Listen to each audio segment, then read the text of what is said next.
He was healthy, unaware of the germs around him. A cough from a nearby person releases tiny germs into the air.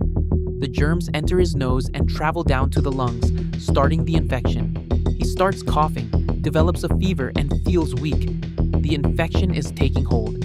Symptoms worsen. He rushes to the hospital for urgent medical care. In the lungs, tissues inflame and fluid accumulates, making breathing difficult. Bacteria enter the bloodstream, triggering an aggressive immune response. Doctors administer fluids and antibiotics. Sepsis is fought to save his life.